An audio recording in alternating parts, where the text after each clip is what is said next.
Previously, we travelled through deep time and witnessed Earth's Big Five mass extinctions, the cataclysms that erased trilobites, toppled ancient reefs, and ended the reign of the dinosaurs. Each reshaped life's evolutionary path, clearing the stage for new worlds to emerge. Mass extinctions are rare, devastating punctuation marks in Earth's story, which makes today's warning signs profoundly unsettling. If you haven't watched our Big Five episode, check it out after this. Link in the description or cards above. But even if you missed it, here's the crucial takeaway. 5 times before, our planet lost at least 3/4 of its species in geologic instants. Now, many scientists fear we're entering a 6th.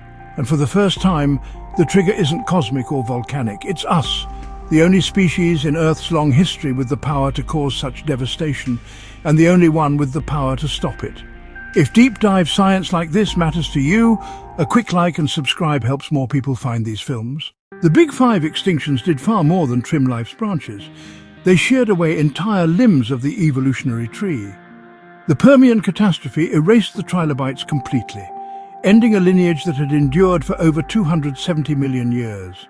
The Cretaceous event famously ended the reign of the non-avian dinosaurs, leaving only their bird descendants to carry on the name. Each of these cataclysms cleared vast ecological spaces, and the survivors radiated into those vacant niches, reshaping life's tapestry in wholly new patterns. Recovery was never swift. Rebuilding biodiversity after such upheavals took not thousands but 10 to 20 million years or more. These convulsions of life are exceptionally rare on the scale of Earth's history, which is precisely why signs that we may be entering another are so profoundly unsettling. Has a 6th mass extinction already begun? Many scientists now fear that human activity has pushed Earth into a new biological crisis, often called the Holocene or Anthropocene extinction.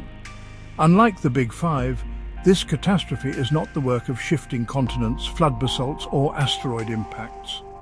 It is the doing of a single species, us. To judge whether we are entering a 6th mass extinction, researchers compare today's losses to the planet's natural background rate, the slow trickle of extinctions that occur even in stable times. What they find is alarming. Species are disappearing orders of magnitude faster than nature's norm, and the damage spans every major branch of life. The fossil record offers a yardstick for how fast species typically vanish. Against that benchmark, today's pace is staggering. Even by conservative estimates, species are now disappearing at least 100 times faster than nature's background rate, possibly 1,000 times faster. Some analyses put the figure even higher, between 1 and 10,000 times the normal rate. Losses that should have unfolded over tens of thousands of years have instead been compressed into mere centuries, a geologic blink of an eye. One research survey concluded that extinctions since 1500 AD would, under ordinary circumstances, have taken 18,000 years to occur. This accelerated die-off is strong evidence that a 6th mass extinction has already begun. Since around the year 1500, the usual starting point for modern records, hundreds of species have vanished under human pressure. At least 680 vertebrate species are confirmed extinct in that short span. Counting invertebrates and plants, the documented toll rises to roughly 900 species, and those are only the ones we noticed. Countless others disappeared unrecorded. Among the most iconic casualties are the dodo, a flightless island bird hunted out by the 17th century, the passenger pigeon, once North America's most abundant bird, obliterated by 1914, and the Tasmanian tiger or thylacine, driven to extinction by 1936. But the tragedy is broader. Entire genera have been erased. A genus, plural genera, is a group of closely related species, like a branch on the tree of life. Losing a genus means not just one species disappears, but an entire branch of evolutionary history is cut away. A 2023 study found that at least 73 animal genera have vanished since 1500, far exceeding natural expectations. Lesser-known victims include frogs such as the golden toad, last seen alive in 1989, along with myriad fishes, insects and plants. In just a few centuries, humans have unleashed an extinction wave without precedent in recorded history. What's even more telling of a mass extinction is how many species stand on the edge. In 2019, an intergovernmental biodiversity assessment warned that roughly 1 million species out of an estimated 8 million on Earth are at risk of extinction in the coming decades if we fail to act. This is not merely the loss of a few charismatic creatures like polar bears and snow leopards. Every major group of life is affected: mammals and birds, amphibians and fish, reef-building corals, insects and plants.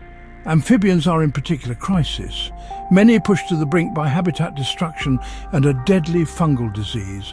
North America's once ubiquitous monarch butterflies have also plunged in some regions, their migrations faltering as milkweed vanishes and climate extremes intensify. Reef corals, architects of entire marine ecosystems, are bleaching and dying as oceans warm and acidify.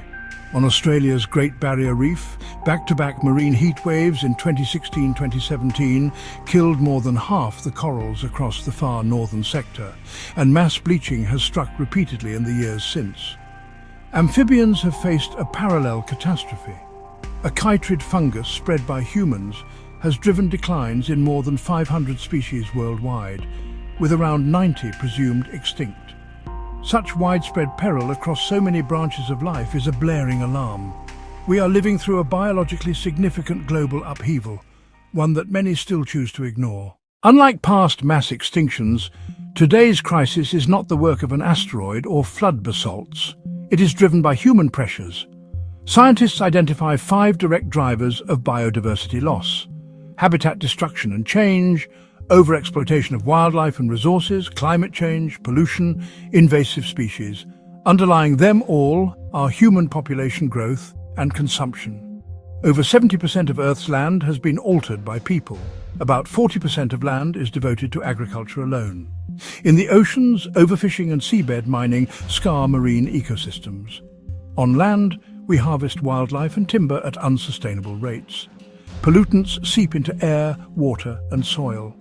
Fossil fuel emissions warm the climate, intensifying floods, droughts, wildfires and storms, each a further blow to already stressed species.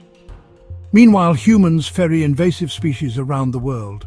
Freed from natural predators, these invaders, like rats on islands or cane toads in Australia, outcompete or prey on native species, driving many to extinction. All these forces are interconnected and often compound one another, creating a rapidly accelerating erosion of biodiversity.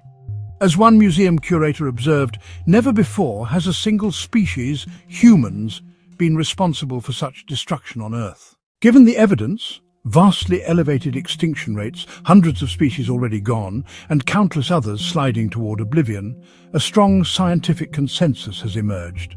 A 6th mass extinction is underway. We are still in its infancy, which means the worst lies ahead. Mass extinctions are often slow burners playing out over thousands or even millions of years, but they can accelerate sharply once keystone species disappear. Keystone species, organisms like bees, coral reefs, sea otters and elephants that anchor entire ecosystems, are especially critical. When these pillars disappear, food webs unravel and habitats can collapse far faster than expected. As those critical pillars collapse, the unraveling of ecosystems can race across boundaries like a spreading wildfire. If current trends continue, the coming centuries could bring species losses approaching the 75% threshold that defines a true mass extinction. The difference this time is stark. The cause is us, and the tragedy is unfolding in full view. Can we stop or slow the 6th extinction? The outlook may seem dire, but there is hope. Because the 6th extinction is driven by human actions, human choices can still change its course. Avoiding the worst biodiversity losses, or at least slowing them, will demand urgent, coordinated action on multiple fronts. Protect and restore habitats. The bedrock of conservation is simple.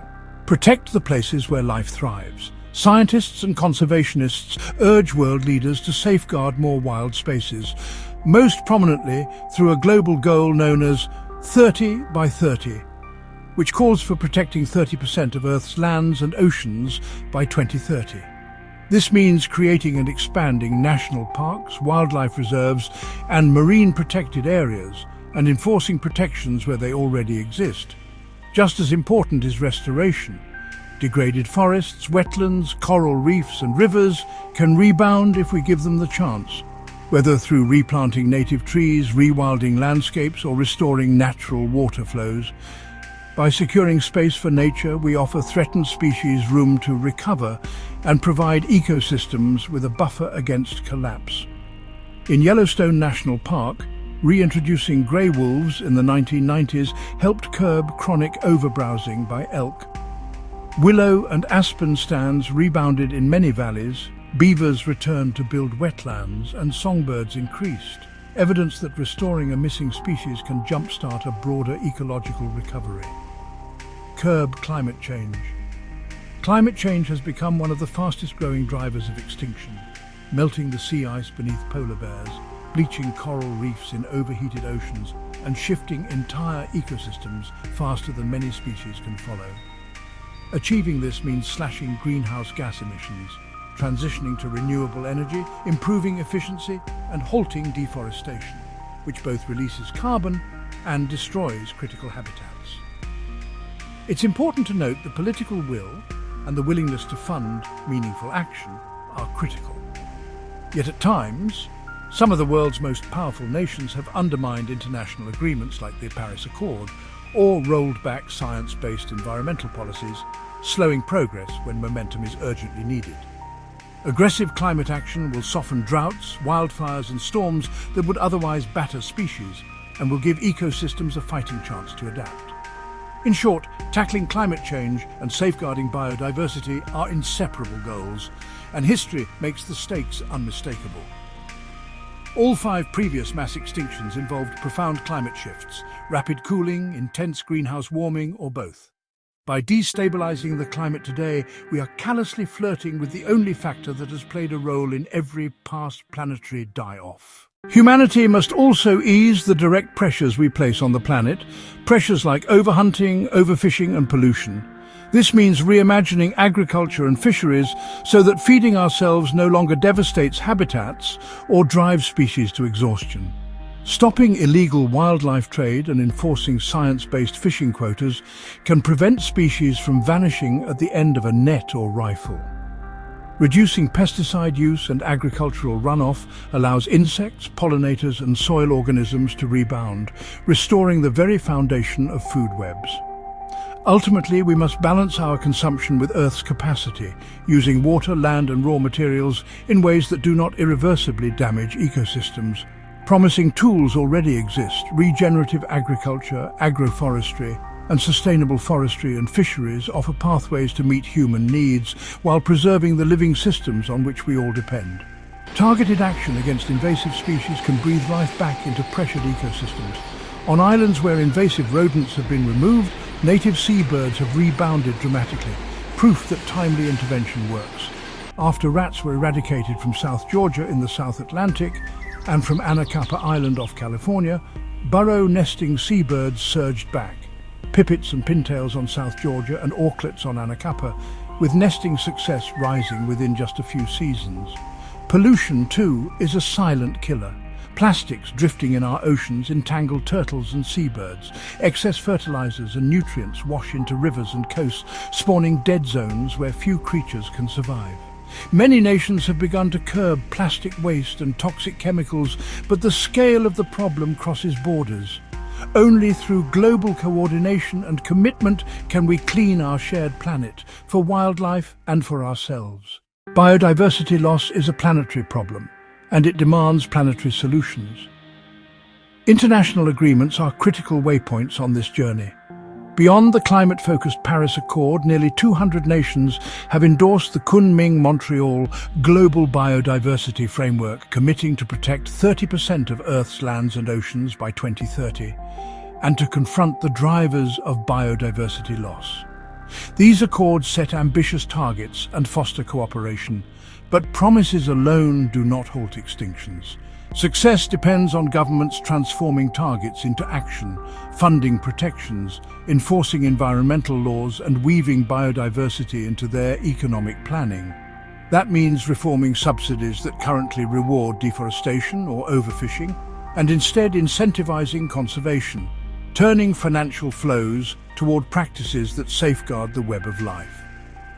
Only through such global resolve can we slow the tide of loss and secure a thriving planet for generations to come.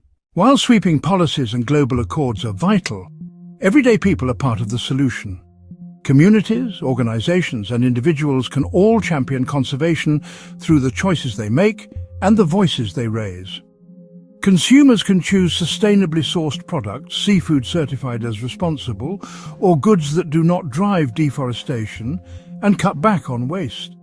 At home, planting native species or creating pollinator-friendly gardens can restore small but crucial pockets of habitat. Volunteering for habitat cleanups or citizen science projects connects people directly to the natural world they're helping to protect. Equally important is civic engagement.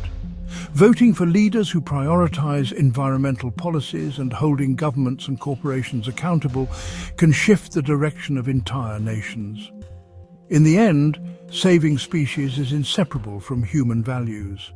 When society places biodiversity at the heart of its priorities, that choice ripples outward, shaping corporate practices, guiding urban planning, and safeguarding the living world for future generations. Stopping a mass extinction is an unprecedented challenge, perhaps the largest international effort in history ever required to change humanity's course. The task is enormous, but the stakes could not be higher. Biodiversity is no luxury. It underpins the services that sustain us all: pollination of crops, purification of air and water, regulation of climate, the life support systems of our planet. To allow a mass extinction to unfold unchecked would be a profound moral failure, erasing the wonder of nature and imperiling the very systems that make our world habitable. Yet there is hope. The fossil record teaches us that life can recover, but only after unimaginable loss. We stand at a crossroads where we can choose a different path, one where human prosperity coexists with a thriving natural world. Unlike every mass extinction before, we can see this one coming. We know what's driving it, and we can still choose a different ending. The next few decades will decide which chapter is written, one of continued loss or one of healing and preservation for Earth's extraordinary diversity. Before you go, if this story moved you, like and subscribe to help us share the urgency and the wonder of life's journey through deep time. Together, we can amplify awareness and action. The story of life is still being written, and for the first time in Earth's history, we are holding the pen.